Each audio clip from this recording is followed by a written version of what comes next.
নমস্কার প্রিয় দর্শক, আপনারা দেখছেন দ্য কেবি নিউজ প্লাস। আপনাদের সঙ্গে কথা বলছি। তো আজকে নেতাজি ইন্ডোর স্টেডিয়ামে রাজ্যের মাননীয় মুখ্যমন্ত্রী সভা করেছেন রাজ্যের ইমাম সাহেবদের সঙ্গে। তবে শেষ দিকটায় দেখলাম যে সমস্ত সম্প্রদায়ের কিছু কিছু ব্যক্তিকে সেখানে উপস্থিত করা হলো এবং বলা হলো যে আপনারা সব দাঁড়ান, একসাথে দাঁড়ান। হিন্দু মুসলিম শিখ ইসাই আপুস মে রেনা ভাই ভাই। সেখানে হিন্দু সনাতন ধর্মের দুজন সাধুকে দেখলাম, শিখ ধর্মের দুজন প্রতিনিধিকে দেখলাম, একজনকে, আর সঙ্গে আরো অন্যান্যরা সবাই মিলে ছিলেন। তারপর মুখ্যমন্ত্রী তাদের সামনে বেশ কিছু কথা বললেন। তো এক কথায় বলতে গেলে সম্প্রীতির চাঁদের হাট, একদম মুখ্যমন্ত্রীর চাঁদের হাট, সবাইকে পাশে নিয়ে তিনি বক্তব্য রাখলেন। আর যত রাগ অমিত শাহর উপরে, মোদিজিকে তিনি বলবেন যে আপনার ওই লোকটাকে আপনি সামলান, উনি প্ল্যানার, উনি সব বিষয়ে প্ল্যানিং করেন। আপনি তো অমিত শাহজিকে মোদিজির উপরে পাঠিয়ে দিলেন, তারও উপরে আপনি জায়গা দিয়ে দিচ্ছেন, মানে মোদি সরকারের প্রধানমন্ত্রী তিনি প্ল্যানার নন, সব প্ল্যানার অমিত শাহ। অমিত শাহকে এত ভয় কেন আমরা বুঝতে পারি না। যাই হোক, ঠিক আছে, তিনি দেশের স্বরাষ্ট্রমন্ত্রী, বলছেন যে সব এজেন্সি ওর হাতে দিয়ে দিয়েছেন, সুতরাং ওকে একটু কন্ট্রোল করুন, ওনাকে একটু কন্ট্রোল করুন। সব কিছু ইয়ে করেছেন, উনি প্ল্যানিং করেন, উনি প্ল্যানার, এইটা।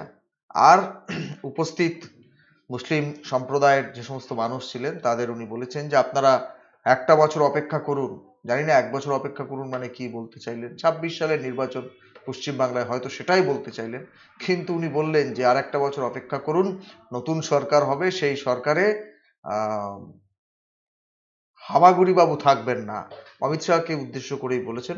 হ্যাঁ, তা সে রাজ্যের সরকার যদি নতুন সরকার হয় তাহলে হামাগুড়ি বাবু অমিত শাহ সেখানে কেন থাকবেন?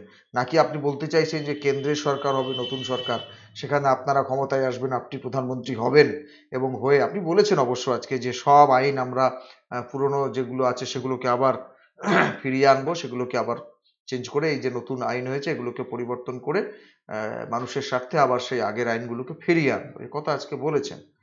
আর আরো বলেছেন যে যদি একটা বছর দিন, ওরা 26টাকে টার্গেট করে করছে, তো সুতরাং 26 আমাকে ফিরে আসতে দিন, আর তার জন্য আপনারা আমার পাশে থাকুন। আপনাদের সমর্থন প্রয়োজন, নাহলে 26-এ অসুবিধা হয়ে যাবে, আপনারা পাশে থাকুন, ভরসা রাখুন, অসুবিধে নেই। এখানে আমি আছি, এখানে আন্দোলন করে লাভ নেই, দিল্লিতে আন্দোলন করুন, আর সমস্ত রাজ্যের হেডকোয়ার্টার্সে, রাজধানীতে, সেখানে সেখানে আন্দোলন করুন, খালি বাংলায় করবেন না, অন্য অন্য রাজ্যে করুন, যেখানে ভারতবর্ষের অধিকাংশ জায়গায় সরকারি দল অর্থাৎ বিজেপি ক্ষমতায় রয়েছে, সেসব জায়গায় আন্দোলন করুন, এখানে কিছু করবেন না। এখানে আন্দোলন করবেন কেন? এখানে তো আমি আছি, আর আমি তো আপনাদের পক্ষে, বলেছেন আপনাদের শোনাবো, আমি তো আপনাদের পক্ষে, এখানে কেন আন্দোলন করবেন? আম, এই ধরনের কথা। হ্যাঁ, আপনি ওদের পক্ষে, একদম পরিষ্কার, এতে কোনো ভুল নেই। আপনি যতই সবাইকে পিছনে দাঁড় করিয়ে সম্প্রীতির বার্তা দিতে চান, দেশের একটা আইন, সে আইন পাশ হয়ে গেছে, সেই আইন এখন দেশের আইন, আর সেটার বিরুদ্ধাচারণ করে বক্তব্য রাখছেন, রাখতেই পারেন। আবার বলছেন যে কোর্টে কেস হয়েছে, হ্যাঁ কোর্টে কেস হবে, আপনারা প্রধানমন্ত্রীর কাছে যান, রাষ্ট্রপতির কাছে অ্যাপয়েন্টমেন্ট চান, দরকার হলে রাস্তায় থাকুন, মানে গোটা দেশ অচল করে দিন, রাজ্যের সমস্ত রাজ্যের হেডকোয়ার্টার অচল করে দিন, খালি পশ্চিম বাংলায় কিছু করবেন না। আমি তো আপনাদের পক্ষে, কেন পশ্চিম বাংলায় করবেন? যত রাগ অমিত শাহর উপরে। ও আরেকটা পয়েন্ট আছে, সেটা হচ্ছে এই যে মুর্শিদাবাদ জেলা হলেও, মুর্শিদাবাদ জেলা হলেও আপনারা খেয়াল করবেন, রাজ্যের মুখ্যমন্ত্রী বলছেন মুর্শিদাবাদ জেলা হলেও লোকসভাটা কিন্তু মালদার মধ্যে, অর্থাৎ সেখানে কংগ্রেস জিতেছে, তা আমাদের কি দোষ, আমরা কি করব? কংগ্রেস জিতেছে, আপনি রাজ্যের মুখ্যমন্ত্রী। মালদা জেলাটা কি পশ্চিমবাংলার বাইরে? মুর্শিদাবাদ জেলাটা কি পশ্চিমবাংলার বাইরে? সবটাই তো দেখা আপনার কর্তব্য, সবটাই তো দেখা আপনার কর্তব্য। আপনার রাজ্যের অভ্যন্তরে যদি কেউ পরিকল্পিত দাঙ্গা করতে চায়, যদি পরিকল্পিত হিংসায় কেউ মদত দিতে চায়, আর সেটা যদি রাজ্যের স্বরাষ্ট্রমন্ত্রী হয়ে, রাজ্যের পুলিশ মন্ত্রী, মুখ্যমন্ত্রী হয়ে আপনি আটকাতে না পারেন, খালি 10 লক্ষ টাকা করে মানুষ মারা যাবার পর ক্ষতিপূরণ ঘোষণা করবার জন্য আপনি মুখ্যমন্ত্রী আছেন কিনা আমি জানি না, সেই 10 লক্ষ ক্ষতিপূরণ দেওয়ার জন্য, এবং যাদের বাড়িঘর নষ্ট হয়েছে তাদের বাংলার বাড়ি, কোট আনকোট বাংলার বাড়ি বলে একবার কি দশা হয়েছিল দেখেছেন না, আবার বলছেন তাদের আমরা বাংলার বাড়ি করে দেব, মানে কি বলবো আর, একদম। শুনুন একটুখানি, খানিক্ষণ বক্তব্য শুনুন, দেখুন কিছু এন্টারটেনমেন্ট হয় কিনা, শুনুন, দেখুন। सकते हैं, हम समझ सकते हैं इसको, এবং এই জন্য আগামী একটা বছর আপনাদের ধৈর্য ধরতে হবে। কারণ এরপর অনেক পরিবর্তন হবে দিল্লিতে, সেদিনটার জন্য অপেক্ষা করব। আবার নতুন সরকার হবে এবং নতুন সরকারে আশা করি হামাগুড়ি বাবু থাকবেন না। দরকার হলে যেদিন বিজেপি ক্ষমতা থেকে যাবে, যে আইনগুলো অ্যান্টি পিপুল করেছে সেই আইনের আবার কনস্টিটিউশন অ্যামেন্ডমেন্ট করে আইনগুলোকে বদলাতে হবে। If there is a crisis, you have to wait for the future. You have to overcome the situation.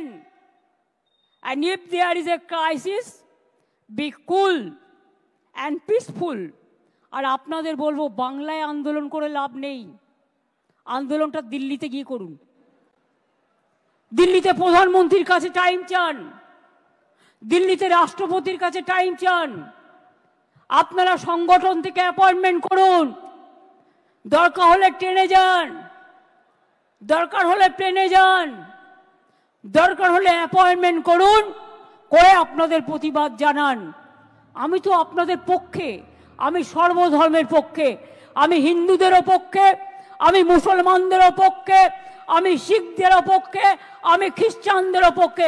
আসুন তো আপনারা দুজন আমার সাথে, আসুন আসুন আসুন, হিন্দু ধর্মের যাদের ডেকেছেন আপনারা আসুন আসুন আসুন আসুন, সনাতনী ধর্মের, হ্যাঁ, পুরোহিত সংগঠনের আসুন তো।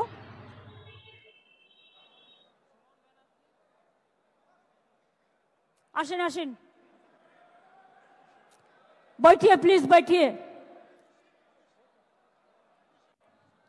শিখ কমিউনিটির কাউকে ডেকেছেন?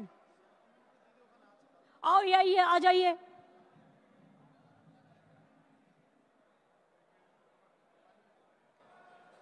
आ जाइए प्लीज, मेहरबानी करके।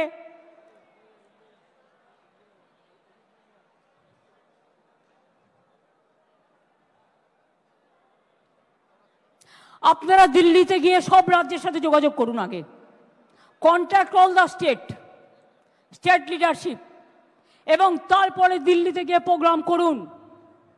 দরকার হলে রাস্তায় থাকবেন, দরকার হলে ময়দানে থাকবেন, সেখানে গিয়ে সব কমিউনিটি নিয়ে, সবাইকে সাথে নিয়ে আপনারা আন্দোলন করুন।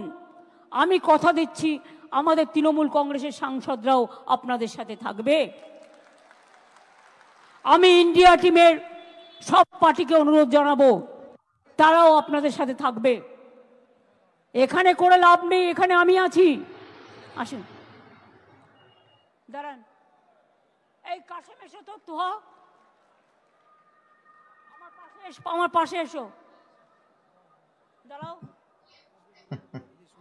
হ্যাঁ দাঁড়াও দাঁড়াও, এটা এ করো, তোরা না ওই সিনিয়রে আছে দেখি, শফিক সাহেবকে ডাক। হ্যাঁ তুমি এসো, আসুন আস্তে আস্তে, সবাইকে না, দাঁড়ান, একসাথে থাকুন। আচ্ছা ঠিক আছে, এসো, আ যাও। আচ্ছা আপনি এখানে আসুন, তুমিও যাও, আপনিও পাশে যান। তো সাহেব ওকে একটু জায়গা দিন, একটু বাঁ দিকে জায়গা দিন, জায়গা দিন। এদিকে আসুন, আপনি এখানে থাকুন, পেছনে সবাইকে না। কি মনে হচ্ছে দেখে? হিন্দু মুসলিম শিখ ইসাই আপোষ মে रहना ভাই ভাই। মনে রাখবেন, আমরা কেউ একা নই। আমার একটা আঙুল যদি হিন্দু হয়, আর একটা আঙুল মুসলমান, আর একটা আঙুল শিখ, আর একটা আঙুল ইসাই, আর একটা আঙুল জৈন। মনে রাখবেন, হিন্দু মুসলিম শিখ ইসাई आपस में रहना भाई भाई। हिंदुस्तान यही है, हिंदुस्तान को एकता हमारा गौरव है। I will again appeal to Narendra Modi ji, under your prime ministership, don't allow any atrocious terrible to any community through your home minister. Please see what your home minister is doing through some agencies, and he is the planner. He wants to change the game. He cannot change the unity of India.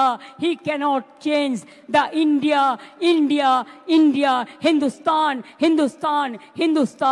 Bharat और कोई state को change नहीं कर सकता है। अगर आजादी का लड़ाई में हम लड़ सकता है तो हम रिफॉर्म्स के भी लिए भी लड़ सकता है। अगर रामकृष्ण स्वामी विवेकानंद जी जो मिट्टी से जन्म लिया है वो मिट्टी में हमको जितना भी खून देना पड़ेगा हम देने के लिए तैयार है, लेकिन हम हिंदू मुसलमान को हम बंटवारा करने नहीं देंगे। और हिंदू भाई বোনদের কাছে আমার একটাই অনুরোধ থাকবে, প্লিজ বুঝুন, এটা বিজেপি ভরকাচ্ছে, আপনারা ভরকাবেন না। আজকে যদি আপনার সম্পত্তি কেড়ে নিত আপনার গায়ে জ্বালা ধরতো, ওদের গায়ে জ্বালা ধরেছে, ওরা দুঃখে আছে, তা সত্ত্বেও আমরা মনে করি আইনটা ভুল। সেটা ওরা কোর্টেও চ্যালেঞ্জ হয়েছে এবং ওরা যাক প্রধানমন্ত্রীকে রিকোয়েস্ট করুক, ওরা যাক রাষ্ট্রপতিকে দেখা করুক, গণতান্ত্রিক কায়দায় করুক, কিন্তু এর মধ্যে যদি কেউ মাছ ধরতে নেমে দাঙ্গায় প্ররোচনা দেন আর দাঙ্গায় উস্কানি দেন, সে যেই হোক, হিন্দু হোক, মুসলমান হোক, শিখ হোক, খ্রিস্টান হোক, আমার কাছে কিন্তু ক্ষমা পাবে না। কারণ আমি বাংলার মাটিকে রক্তাক্ত করতে দেব না, বিষাক্ত করতে দেব না। মনে রাখবেন, সবাই ভালো থাকলে তবেই আমরাও ভালো থাকবো, আপনারাও ভালো থাকবেন।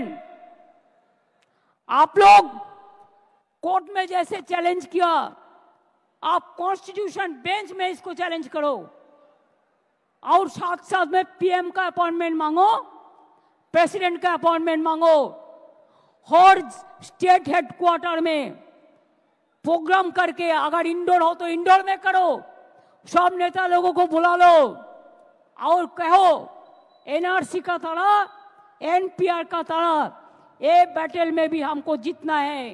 I can assure you, let me come over this 26, इसमें उसका टारगेट करके ये कर रहा है। अगर इसमें आप साथ में हैं तो मैं ये बात कहने चाहूंगी कि उसको हम तो आने वाला दिन में जवाब देंगे, हम देने के लिए तैयार भी है। खाली आपको मदद चाहिए, भरोसा चाहिए, विश्वास चाहिए। আমি মুসলিমদের কথা বলে যাই। एक बात इकबाल ने, जब इकबाल का माताजी को 26-এ আমাকে আসতে দিন এবং আপনাদের মদত চাই, আপনাদের সাহায্য চাই, তাহলে তো ওদের আমি দেখেই নেব। ব্যাস এই একটি কথা, এইটা বলবার জন্যই ওখানে গেছিলেন, একটা কথা বলবার জন্যই ওখানে গেছিলেন। আর হিন্দু সনাতন ধর্মের যে সন্ন্যাসীরা দাঁড়িয়ে আছেন তাদের প্রণাম জানাই। বিনীতভাবে একটা কথা জিজ্ঞেস করতে ইচ্ছা করে, ওয়াকফ সম্পত্তি নিয়ে তো মিছিল, ওয়াকফ সম্পত্তি নিয়ে তো এই সভা, তো সেখানে হিন্দু সনাতন ধর্মের মানুষের আছে নাকি সেখানে কোনো ওয়াকফ সম্পত্তি? তাদের মধ্যে কি ঢুকে আছে নাকি হিন্দুদেরও সম্পত্তি? কি ইমাম মুয়াজ্জিম সাহেবরা যারা আছেন তারা বলবেন তো যে হিন্দুদেরও সম্পত্তি ওয়াকফের মধ্যে ঢুকে আছে কিনা? 1 নম্বর। 2 নম্বর কথা হচ্ছে, হ্যাঁ ঠিকই তো, যে সবাই মিলে একসঙ্গে থাকাই তো উচিত, এটাই তো ভারতবর্ষ। তাহলে এই যে 3 জন মানুষ মারা গেল আপনার রাজ্যে, আপনার মুখ্যমন্ত্রীত্বে, তাহলে দায়ও আপনার, সে দায় আপনাকে স্বীকার করতে হবে 1 নম্বর। আর কারো সম্পত্তি কেড়ে নিলে গায়ে জ্বালা ধরে, ওনাদের এখন গায়ে জ্বালা ধরেছে, ওনারা আন্দোলন করছেন, হ্যাঁ মানছি। পাশাপাশি এটাও যে মনে রাখতে হবে যে বিভিন্ন জায়গায় হিন্দুদের ঘরবাড়ি দখল করে, সনাতন ধর্মের মানুষের ঘরবাড়ি দখল করে, তাদের বাড়িছাড়া করে, ভিটেছাড়া করে, মন্দির ভেঙে দিয়ে, তাহলে তার দায়গুলো কারা নেবে? মাননীয় মুখ্যমন্ত্রী, কারা নেবে? এই কয়েকদিন আগে রামনবমী গেল, সেখানে মসজিদের সামনে দিয়ে যেতে গেলে বাজনাপত্র বন্ধ রেখে, মাইক বন্ধ রেখে সেখানে শান্তভাবে যেতে হবে এবং সেখানে কোনো কিছু করা যাবে না। তাহলে অধিকারটা কাদের ক্ষুণ্ণ হলো? কাদের অধিকার বজায় থাকলো? কাদের অধিকার ক্ষুণ্ণ হলো? যখন আজান দেওয়া হয় তখন কীর্তন, হরিনাম সংকীর্তন, শঙ্খধ্বনি, ঘণ্টাধ্বনি সবকিছু বন্ধ রাখতে হয়, তাহলে কাদের অধিকার সুরক্ষিত হয় আর কাদের কম্প্রোমাইজ করতে হয়? বলবেন তো, বলবেন। আপনি আসলে ওই কথাটা বলবার জন্য গেছিলেন যে 26-এ আমাকে ঘুরে আসতে দিন, আমি ওদের দেখে নেব, তবে তার জন্য আপনাদের সাহায্য চাই, আপনাদের মদত চাই, আপনাদের পাশে চাই, এই কথাটা বলবার জন্যই ওখানে গেছিলেন। মোরাল অফ দ্য স্টোরি ওই শেষের ওইটুকু কথা। যতই চাঁদের হাট বসাবার চেষ্টা করুন, যতই হিন্দু মুসলিম থেকে শুরু করে অন্যান্য সমস্ত সম্প্রদায়ের মানুষকে পাশে নিয়ে সাজিয়ে নিচ্ছেন, এই আর সবাই নয়, এই তুমি এসো তো, তুমি এসো তো, তুমি এসো তো করে সাজিয়ে নিয়ে যতই একটা সম্প্রীতি দেখাবার চেষ্টা করুন, উপর উপর উস্কানিটা বোধহয় আপনাদের দিক থেকেই সব থেকে বেশি আসে। দুর্ভাগ্যজনক, দুর্ভাগ্যজনক। প্রিয় দর্শক, আপনারা যা বলার বলবেন কমেন্ট বক্সে, নজর রাখবেন আমাদের প্রত্যেকটা প্রতিবেদনে। দেখা হবে পরের প্রতিবেদন নিয়ে খুব তাড়াতাড়ি। ধন্যবাদ।